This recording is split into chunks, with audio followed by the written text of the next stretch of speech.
So my name is Edwin Rynveld. I'm head of the development, you could say, of the cable division in our company. We have two brands. One is Siltech and the other is Crystal Cable. Siltech is now in its 40th year. So 40 years ago, 1983, we started this company. It was two students who couldn't afford hi-fi started experimenting with cables. So a lot of hi-fi companies have started that way. They started to experiment with different materials, also I should say, also insulation materials, different construction techniques. And the end result was a silver cable with a star quad construction. And that's still very effective today. What has changed is the material science has improved a lot in these 40 years. We have much higher purity of the metals. We have more advanced insulation techniques, but the construction techniques are still the same because you cannot find more ways how you twist wires. You have a certain amount of possibilities and that's it. So anyone that makes cable knows actually all these principles, and there you have to make a choice. There are no perfect techniques. Any technique has advantages and disadvantages. In modern times, in these times, we have a lot of digital equipment. Digital equipment is usually things that switch at frequencies higher than we can hear. So it doesn't disturb us, but the high frequency noise will be picked up by your audio system, and because of that, we have a perfect shielding in both brands. So the shielding has to be perfect.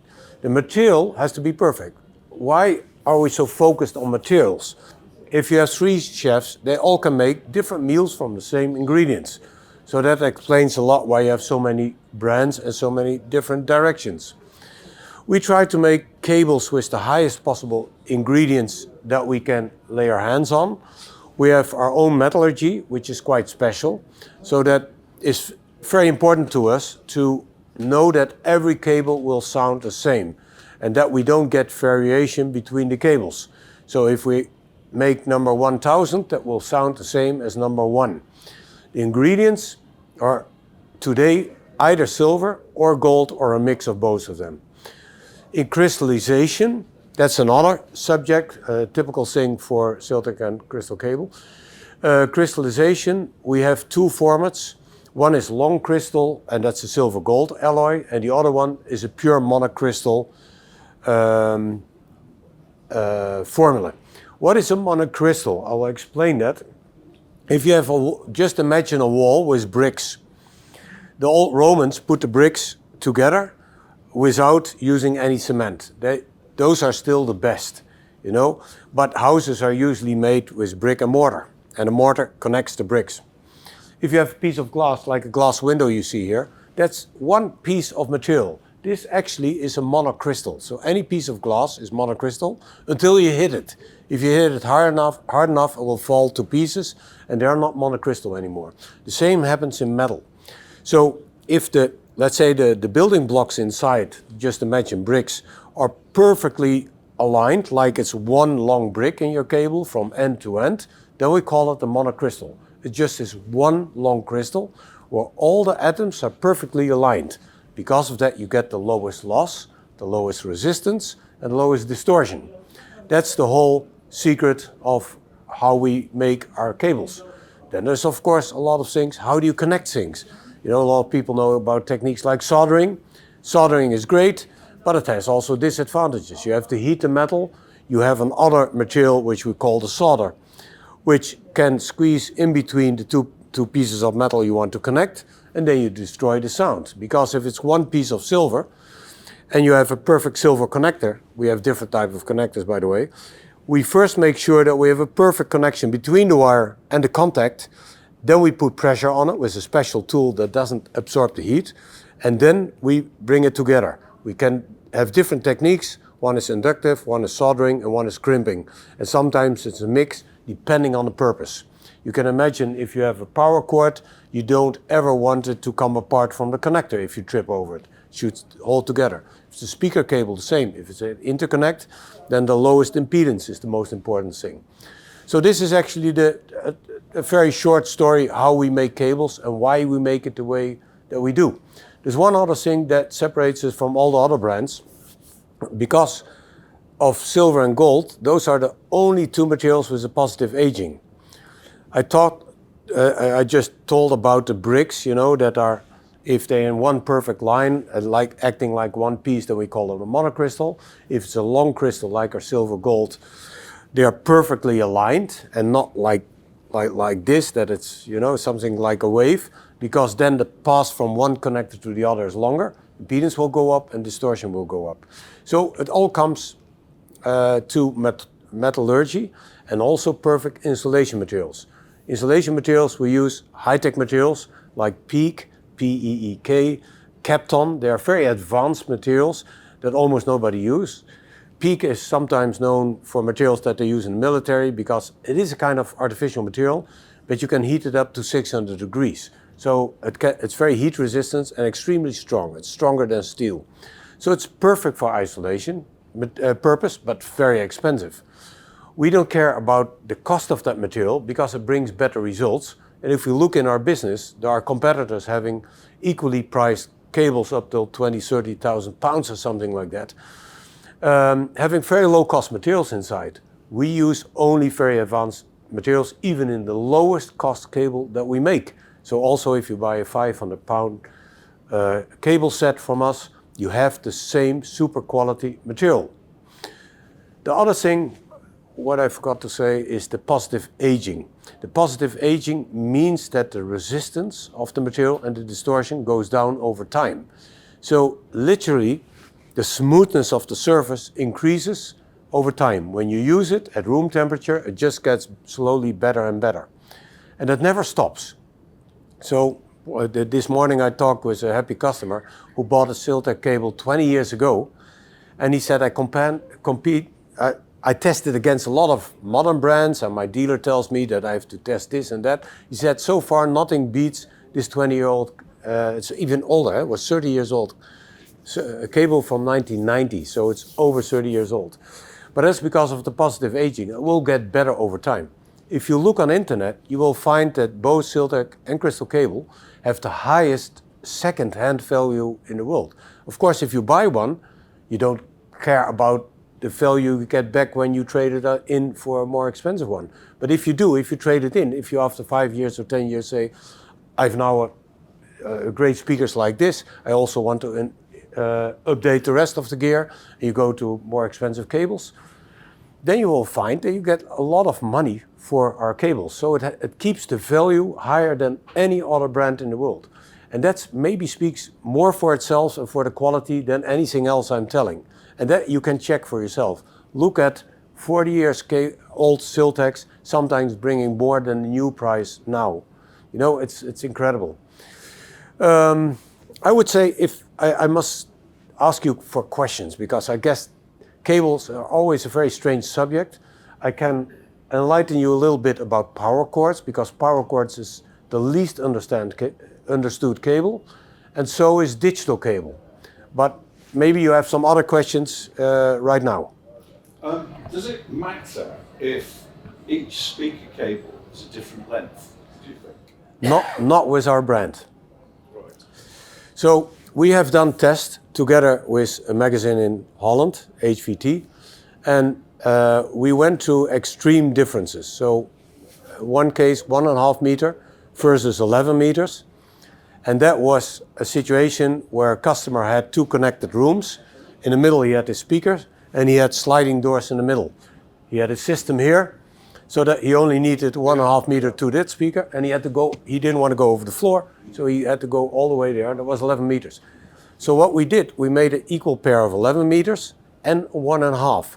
So we could exchange the 1.5 for 11. So we had a proper comparison between 11 or 11 and 1.5 meter. And nobody could detect any difference. If we measure, which we also did, if you measure, you will find a slight difference in volume, a few tenths of a dB. Funny enough, all these speakers, this speaker, even, and I heard from Rockport, they are very well made and they're equally adjusted, and they adjust even the filter components, the crossover components, to match small deviations from the driver. Because of the magnetic system, they all are slightly different. So you get really an equal pair. But in the room, it's different. You think you sit in the middle, you're probably just a few inches off. And you're sitting totally wrong there, isn't it? I mean, that means the level difference for you is already way bigger than this difference between cables. So with our cable brand, it works. But I know from some cable brands that you immediately start hearing a difference of length. And there, I can tell you the real reason. With a Siltech and a crystal cable, they are very fast cables. So their impulse response is very good without ringing. That means if you have an impulse, which just means something like this. So your speaker doing this, which happens in music a lot. The timing for the moment that it arrives at the driver, for that your hearing system is extremely critical. So you will hear if timing is wrong. With a lot of cable brands, especially if they use filters, they get a lot of timing issues. And then you start hearing small differences in cable length. With our cable, at least, you don't get any difference. So 1.5 and 11 meter with the lowest cost cable that we have. With the bigger ones, you can go up to 20 meter difference. And after 20 meter, you start hearing differences because of the loss. So I hope that answers the question. Thank you, yeah. Okay? How do you deal with the UK fuse in a wall plug? Unfortunately, we're bound to the rules. So, I mean, UK fuse is a UK fuse. You can put a better quality fuse in there. Makes a difference in sound. We're not happy that they're using fuse, but I have nothing to say in the UK. You know, it's just the way it is. I mean, what actually happens if, let's say you have a power amplifier, if you would look in the fuse, it's a piece of wire that gets hot and gets soft. And when the current is too high, it just melts, and that's how the fuse works. That's the whole system.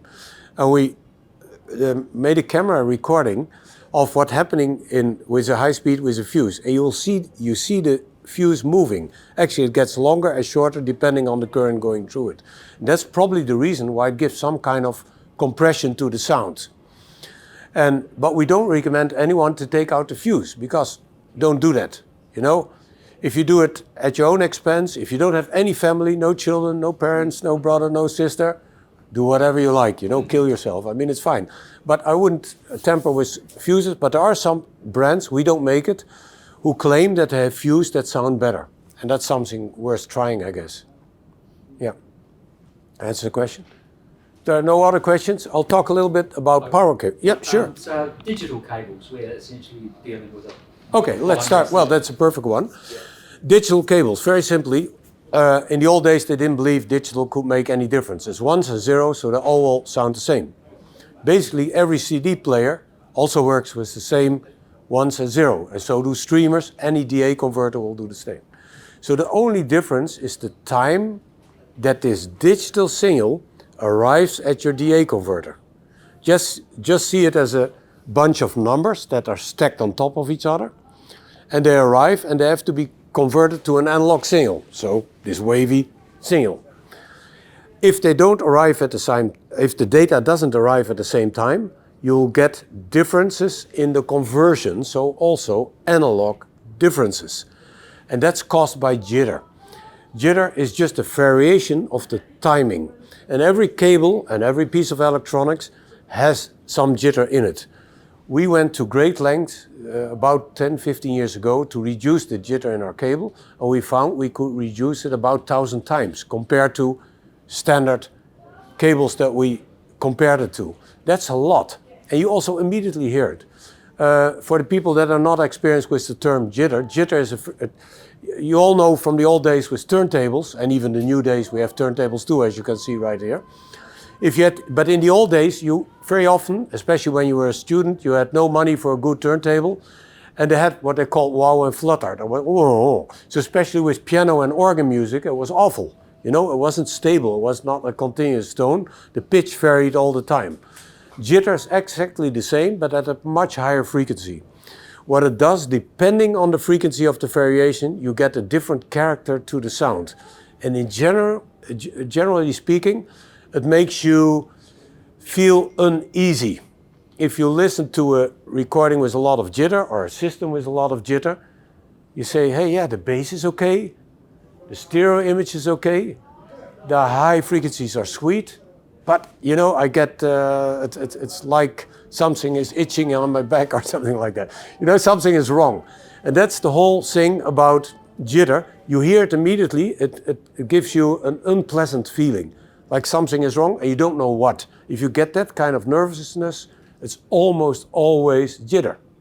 So jitter is actually not the only one, the second one I will just tell about now, but it's the most important one for a digital cable. So with our cables, you're sure that you have ultra low jitter.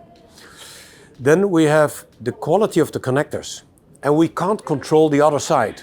We make the cable side. We don't control the units it's connected to.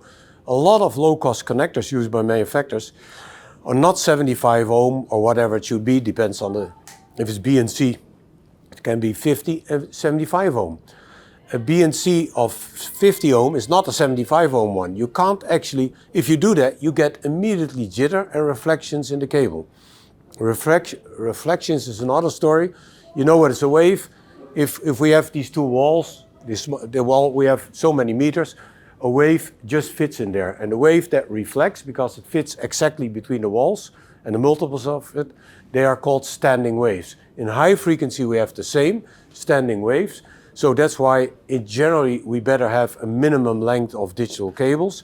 That's why we recommend take 1.5 meter, because at 1 meter it really sounds a little bit less. After 1.5 meter, it doesn't make any difference anymore. So 5 foot, 1.5 meter is usually the perfect length, the perfect minimum length for a digital cable. Why is that? Because the mismatch of the connectors. A connector is not a perfect thing, it's certainly not for high frequencies. It will give some reflections, which is evened out with a little bit longer cable, which has more capacitance, and then the reflections are less severe in the cable. So that's actually and then the third thing then, what I should tell about, it's the low loss ground impedance. Ground impedance has nothing to do with digital, but actually you're connecting two units.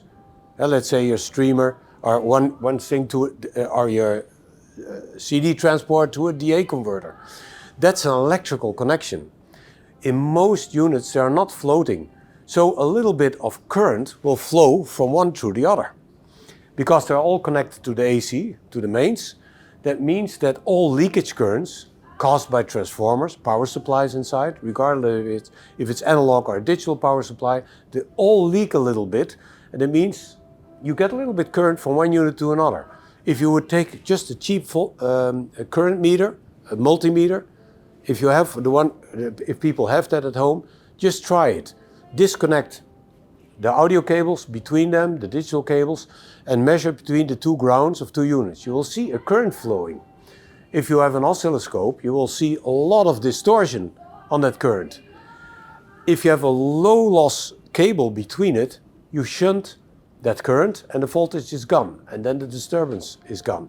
That's why we also make sure that the ground impedance of digital cables is very, very low. So that's another reason, which actually has nothing to do with the digital, but with the leakage current that influence the analog part, the analog output of the units. So I think that's sufficiently explained, isn't it? I don't want to overdo it, but... No, it's great. Thank you. And so the other thing is then the last thing, and then I will ask my wife Gabby to talk about some other things. The last thing is power cords. You know, I'll be very open and honest to you.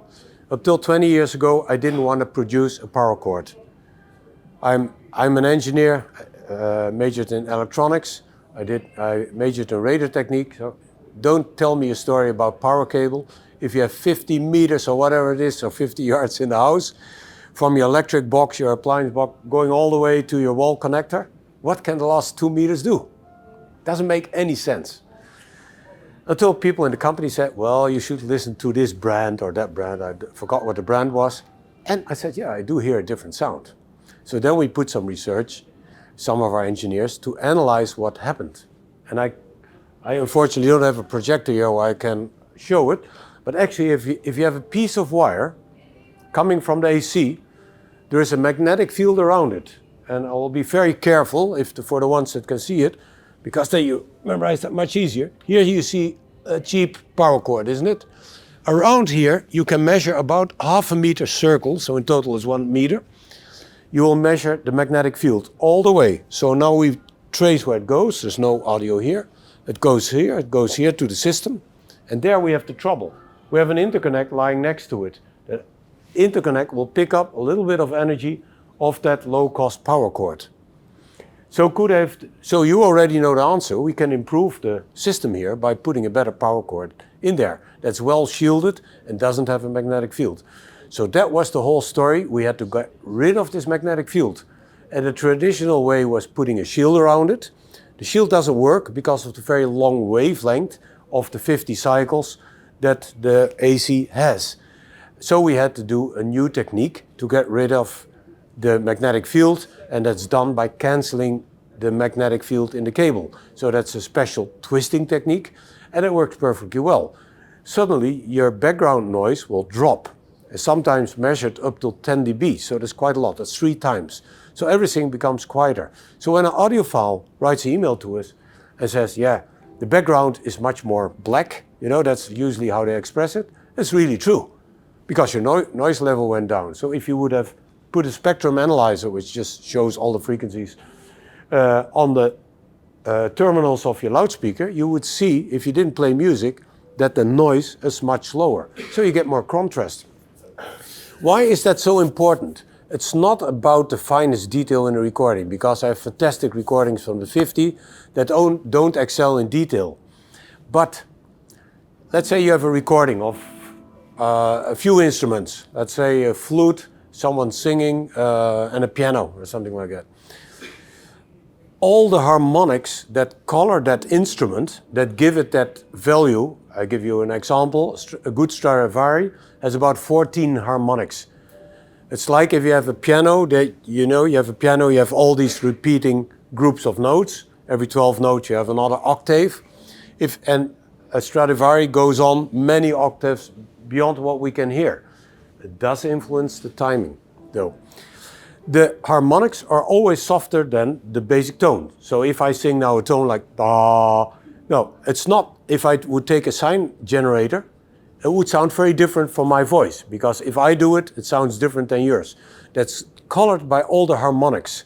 The harmonics are smaller echoes in higher frequencies, higher pitches, than the basic tone that I'm just singing. So in this ah is also ah, and then you have to kick me to get the higher one. But so it's very very subtle, and every time the higher pitch, that's called the harmonics, is every time lower in level. So in a system, in the whole recording process, with microphones already lose a little bit of that subtlety in the signal. Then it goes through cables, loses a little bit again, goes into mixers, or digital mixers, analog mixers, doesn't matter. Again, you lose a little bit of the fine detail. That big part of the signal, the da, you know, that one, that will stay. If that goes from 100 to 99, you still hear it. But all that fine detail of these harmonics, that slowly is absorbed in your whole system. So at the recording, we already lost a lot of detail. And now you're replaying it. You have your source, your CD, your turntable, your record, your tape. And you want to keep as much of the fine detail preserved and going into your speaker, because then you can hear the big difference between, let's say, a good flute, a bad flute, a good Stradivarius and a bad one. And 20 years ago, I did some research with a violin builder in Holland, a very famous one, and he had on average between 4 and 8 Stradivari, Guarneri, the top violins in the world. All worth more than 1.5 million. That was the cheapest. So it's a lot expensive stuff. The harmonic difference, and for fun, we took a very cheap Chinese violin from, I think, 200 quid or something like that. That had only 4 harmonics, and the Stradivari had 14 harmonics. So that indicates that between a cheap and a top instrument you can find, it's the harmonical structure that makes all these differences. And if you capture that by bringing the background noise down, so reducing the background noise, everything becomes more clear and more real. You know, I remember one of the recordings of Keith Jarrett, you know, Cold Concert, a fantastic one, already recorded, I think, in the 70s or something like that, that long ago. Still a fantastic recording on AMC. And he plays and he sings. And a lot of things I never heard. If I play it now on our system, you hear him even moving on his chair. But before it was like a kind of rumble and noise in the background, and you could be forgiven of thinking that was a bad recording. Once you hear what really happens, finally you say, oh yeah, he's moving on chair. You're not even saying that, your brain already knows that, and you don't get that listening fatigue.